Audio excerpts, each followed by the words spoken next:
Bye forever.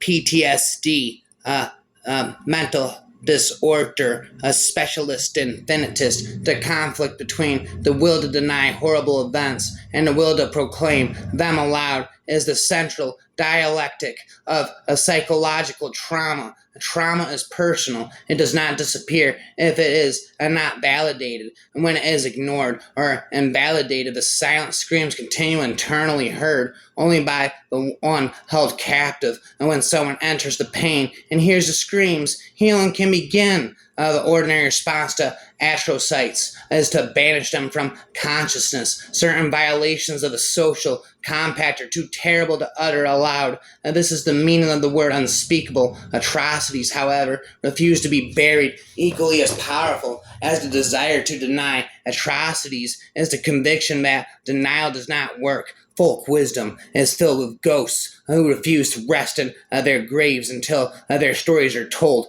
Murder will out. Remembering and telling the truth about horrible, terrible events and our prerequisites, both for the restoration of the social order and for the healing of individual victims. The conflict between the will to deny horrible events and the will to proclaim them aloud is a central dialectic of psychological trauma.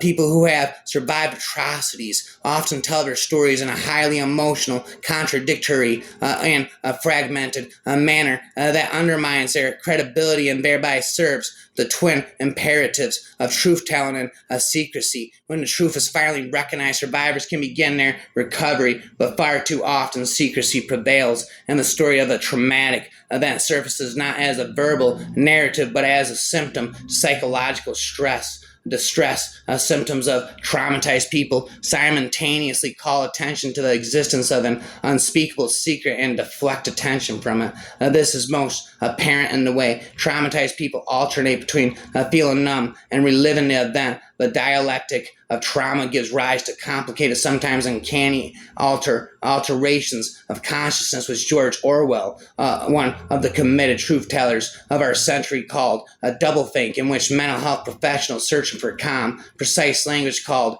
dissociation. It results in protean, dramatic, and often bizarre symptoms of hysteria, which Freud recognized a century ago as disguised communications about sexual abuse in childhood.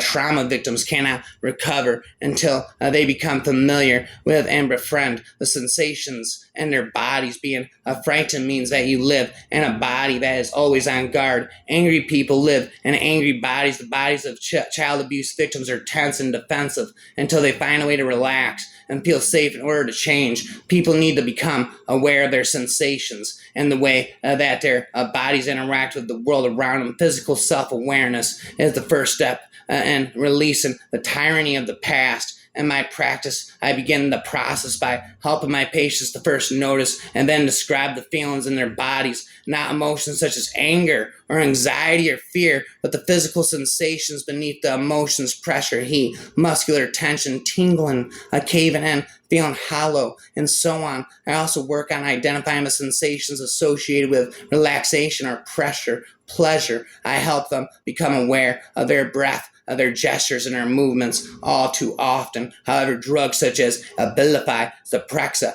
and Seroquel are prescribed instead of teaching people the skills to deal with such distressing physical reactions. Of course, medications only blunt sensations and do nothing to resolve them or transform them from toxic agents into allies. The mind needs to be re-educated to feel physical sensations, and the body needs to be helped to tolerate and enjoy the comforts of touch. Individuals who lack emotional awareness are able, with practice, to connect their physical sensations to psychological events, and then they can slowly reconnect with themselves. The problem with having problems is that someone always has it worse. PTSD is a whole body tragedy, an integral human event of enormous proportions with massive repercussions. The brain disease model overlooks four fundamental truths. Our capacity to destroy one another is matched by our capacity to heal one another. Restoring relationships and community is central to restoring well-being. Language gives us the power to change ourselves and others by communicating our experiences,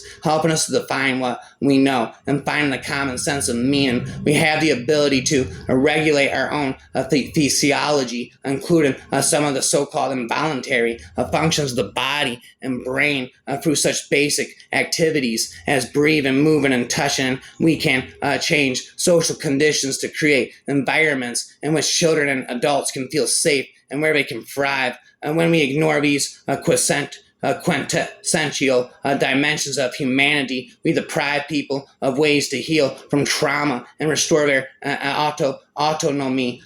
Being a patient rather than a participant in one's healing process separates suffering people from their community and alienates them from an inner sense of self. Spin raps on the shelf. My freestyle belch, their lips met in a slow, languid kiss, salt from their tears, mixed with her natural sweetness. She wrapped her arms around his neck and pressed closer. Her softness, her scent, she filled and overran his senses. He mouthed another kiss against her lips. Heat flared inside his abdomen when she opened her mouth and kissed him back with firmer lips. He sank into her embrace. The heated connection she offered, a kinetic warmth surged through him, igniting dormant pieces inside like someone returning home. A soft groan, hushed breaths, their mouths parted and found each other again. He slid his hand behind her neck as he deepened the kiss. The snake begins to hiss.